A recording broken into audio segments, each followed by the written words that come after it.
Okay, so welcome to the first video of my channel. In my channel, we are going to be dealing with Euclidean geometry in a loose fashion, not following a strict curriculum to be exact.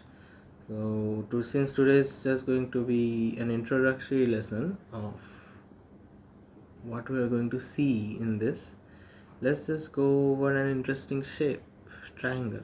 Yeah, I know. Now, why triangle? Well, it's simply because triangle is a shape that can recreate any polygon or quadrilateral, whichever you may say. The polygon may be of n sides, 4 sides, 5 sides, whichever it may be.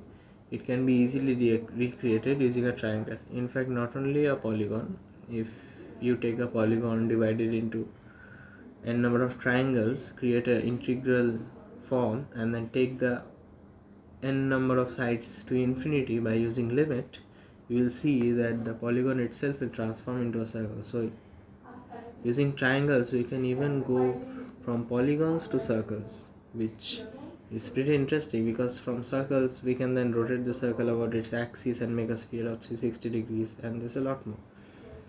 So I guess let's get into it without further delay. Now this is as you all know, a triangle. This is x, this is y, this is z. Now one property of triangle is that x plus y plus z is equals to 180 degree. Now how it may come about? It's simply that we will extend this line and then project this line along here, and then with the corresponding angle we get z here, and then since these two are parallel lines we will take x as here. Now what's going to happen basically is that we get the proof that x plus y plus z is 180 degrees. Then another interesting property that comes off from this is that the summation of exterior angles of a triangle is always equals to 360 degree. How so? So we are going to basically rotate this line.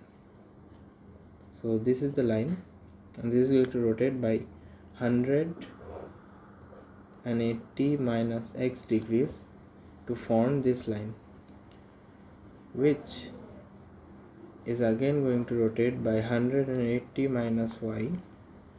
This line is again going to rotate by 180 minus y to form this line, and this line itself will again rotate to form this line, which is 190 minus y. So we are back to the initial position. Now if you look at the angles carefully, you will see an interesting point being that we can write it as 180 minus x plus 180 minus z plus 180 minus y.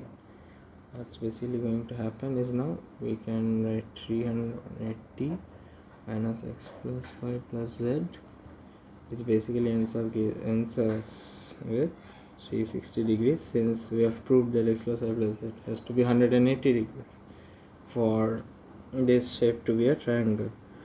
Now another interesting property of a triangle is basically that, say this is a triangle, this is A, this is B, and this is C. A is the length of this side, B is the length of this side, C is the length of this side. If we draw a perpendicular here, so this is theta, this is theta prime, this is again theta prime, this is theta. So now what's going to happen, we can write C as A cos theta plus B cos theta prime. Now basically the property of the triangle states that the summation of any two sides of a triangle must be greater than the length of the third side. And as you can see from here, if we vary the theta starting from 0, we get C as lesser than A plus B, which only validates this property.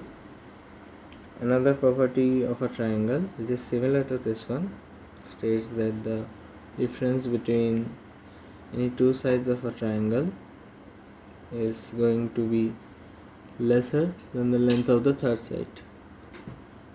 Just on changing the side and again putting theta equals to 0 also validates that theory. So this is it till up to now, and we will discuss this shape regarding its orthocenter, centroid, medians, altitudes and all those parameters in a later video.